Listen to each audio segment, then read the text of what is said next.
Hey guys, we wanted to discuss purchasing a vehicle real quick for a few minutes, just to kind of give you an idea of some things to look for and kind of how that process works sometimes. But first, you hear about a lot of times you see commercials about you can lease a car much less expensive than you can purchase it for, right? So, what is the difference between leasing a car and purchasing a car? So a lease is essentially just you're renting the car from the company. If you're going to go get a Honda Civic, you go to a Honda dealership and you say you want to lease it. You essentially are just renting that car, and then at the end of a 2 or 3 year period, you're going to give it back to them. Historically, people will say, "Oh, leasing is bad. You're not getting anything out of it." But my opinion is if you're not going to keep a car more than 8 years, you're not going to get anything out of it anyways. Anyways, If you're the type of person that, I want a new car every so often, or you just kind of want that flexibility of, I got this car, now I'm making more money, or something's just, I'm not too crazy about it. If you turn around, if you have financed that car, and that's like you took the loan out for the whole amount and you're making payments on it, and you decide 2 years later, hey, I want something else, or I don't want this. Very likely you're going to be what's called upside down. And what that is you're going to go in and they're going to give you less than what you owe on that car as a trade-in value. So say you owe $20,000 on a car, they give you 15.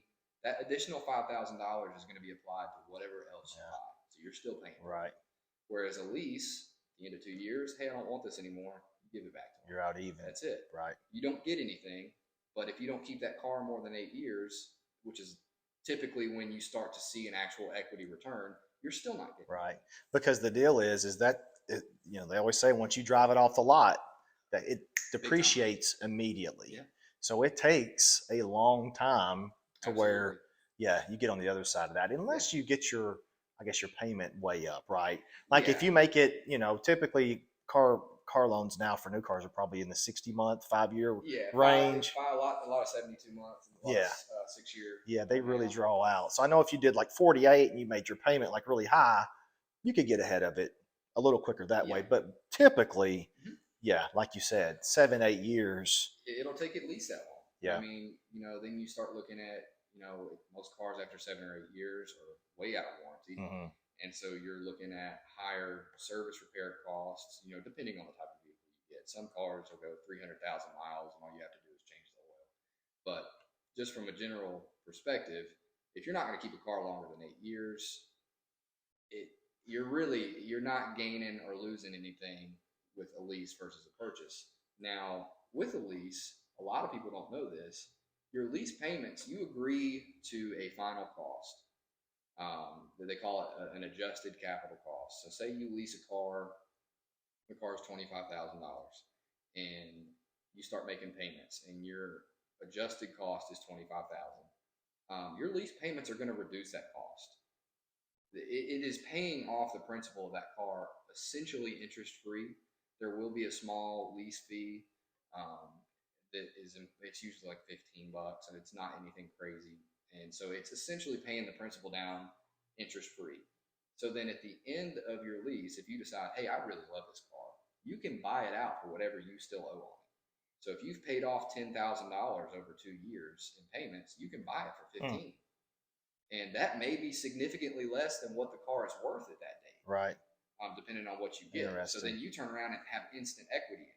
You could go and trade it in the next day and make money on Is there a, do you know how much cheaper the monthly payment is on a lease it. typically than a It purchase? varies But it usually is cheaper, right? Like much. it's usually a lot, which is why when you see the commercials, they tell you what the lease Oh yeah. cost is, right? Oh Because yeah. it's usually a lot. Yeah. Come get this brand new Uh-huh. F-150 for $200 a month. Right. Right. Is that really what it is? Now the bad part about a lease is the mileage cap, right? Yeah. So if you are getting into a lease, typically what it is 12,000 miles a year. If you're going to be driving that car a ton, a lease is not for you, Because because it's typically a 10 cents per mile overage fee. wow. At the end, now if you drive 15,000 miles this year and only like 10 the next, it's at the end of typically leases are 3 years, 2 to 3 years. Okay. So you're looking at if it's 3 years, 12,000 miles a year, 36,000 miles. If you're over that, they're going to charge you 10 cents per mile you were over that 36,000. Gotcha. Um, so if you can come in under that, hey, turn it in, no skin off my nose, and you can switch to a different one, or you can decide to buy it out. But yeah, if you're someone that drives a lot, if you have to drive a lot, or you just like to drive a lot, a lease probably is. May not be. Yeah, or I guess if you were going to get something like a truck and put money into it or wanted Yeah. to, because typically if you're going to get a lease, you're not going to do anything. Right. Now, if you plan on, if you decide, hey, I'm gonna lease this car and I'm gonna keep it at the end. I just want to get into it for a good payment. Do whatever you want to it. Drive as Gotcha. much as you want. If you plan to buy it at the end. Do all leases come with a option to buy it at the end? Yeah. I mean, all of them. That's Mhm. pretty standard. And a lot of times, also, while you're leasing it, you've got basically the best warranty you can get because it still belongs to the To them. dealership. They have an interest in your car. Right. And then at the end, you're buying it certified used, Right. which is a lot of times a better warranty than new cars. Yes, it is. So there are obviously trade-offs. If you do a 3-year lease and then you, at the end of it, buy it and decide you're going to do a standard 60-month loan, you just pay for that car for 8 years. Is that worth it to you? I don't know. That's a very individual decision. Gotcha. So if you do decide to purchase a car, right, which I have done several over the years, Yeah. there's something that we want to discuss with you guys that you need to be wary of. Like there is a way that car lots will negotiate with you in order to make the most money, right? And on the surface, that sounds like well, that's what their job is, right? They're trying to make money, but there's some ways that they do it that will increase the cost when it doesn't need to be increased, right? So my experience, and I'll let you speak to this, but typically when you go to buy a car, right, and you agree in principle to the amount, right? You want to go discuss it with them. You go in the office, whatever, and their first question is, "What do you want your payment to be?" Yeah, don't answer that. And that's the trap. Yeah. So speak to what the game is with Sure. that. So a lot of times, if you will get on a dealership's website, they'll have a price, and a lot of times there'll be like a little asterisk next to that price, because that price isn't going to include things like a delivery fee or a processing fee or a docking fee, is what they call it, which is basically just storage on their lot. And unfortunately, those are things that if you went to a Honda or Toyota dealership, that's what their corporate offices said. There's no way to get around those, but they're not going to advertise them. They're right. They're not at that cost. The way they get out of that is the little asterisk next to the number on the website. Really, the only way to get the absolute real price is to pretend like you're buying that car and go through the whole process and let them tell you. But when they ask, "Hey, what do you want your payment to be?" they will get you that payment. Right. Now, it is not going to be the best scenario for you if it ends up being that the car is way out of your purchase range. They'll set you up with, typically car loan payments are 5 to 6 years, like we discussed.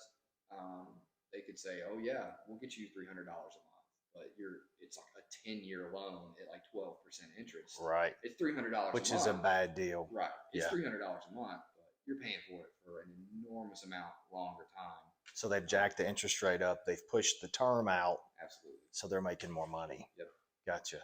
Now I think the other way they do it is if you want $300 a month, right, and your credit ends up being good, right, and your payment may have only been $275. Yeah. And then they'll take that interest rate and they'll move it up till they hit the 300. Yeah. Right. So they're not going to tell you about it. Right, and they don't tell you. So you really could have gotten the car Sure. at 275, Yeah. but because you've told them that you're willing to pay 300, Right. they're going to get everything out of it they can. If you want we're not $300 a month is just an example. If you want $300 a month, do your own research before time. Right. Before you actually show up to the car lot. There are all kinds of websites. NerdWallet is a great website for this type of stuff. You can go in and it's a car budget calculator. You put in, "Hey, this is how much I want to pay. This is how much I have to put down. Do you have a trade-in?" And it'll tell you how much of a car you can afford. So go in shopping for that price. Right. The total price of the vehicle. Right. Because you can get in or around that payment for the best deal that you possibly could. Gotcha. Now, a lot of times you'll get in and you'll go to the finance office and they'll try to load you up on packages. Mm-hmm. Some of them are worth it, some of them aren't. For instance, gap insurance is a big thing. Yeah. If you're already upside down on a car, gap insurance is great because they'll pay off the upside down if you do wreck. But they will sell you things that a lot of times already come with the car under warranty, and they're just selling it to you twice. So it's always best to do your research, and we're in the age of information. There's no excuse to not do a little bit of research. Talk to somebody you know that may work in the car industry or has worked in the car industry. And they can give you kind of like the backdoor insight as to, hey, these fees are kind of like you can ask to not have those, and they'll take them off. I know another one too. Every time you get right down to signing the paperwork, one of the last things they want to throw out there is that extended warranty.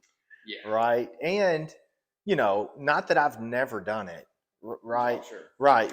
But usually they always start off and they're like $1,800 for an extra 80,000 miles. The thing about it is if you're buying a brand new car, you're going to make it to, surely you're going to make it to 100,000, right? I'll bet you that way. My thought has always been, and not that they're not helpful. I mean, sure it could.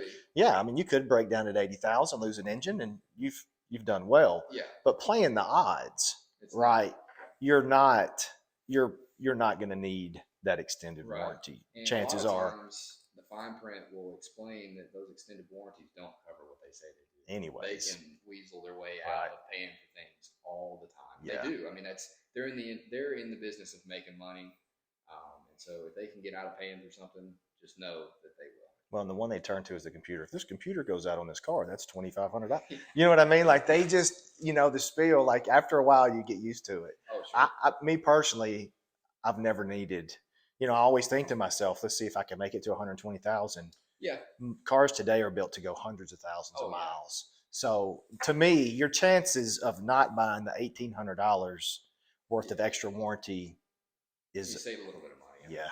It's it gets, like you said, it gets a little bit easier. You start to learn the game once you've done it a few times, but it can be very overwhelming if it's your very first time. You're by yourself. You're sitting in the finance office, and they're like, "Hey, all these things are just coming with the car." Yeah.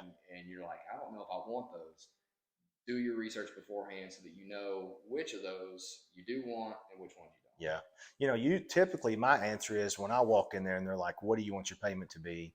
My response is I want it to be as low as it possibly could be. Yeah, you know what I mean? And then my next question is what kind of interest rate can I get? Yeah. Because that's the one that can move on you. Sure. Right. So once you can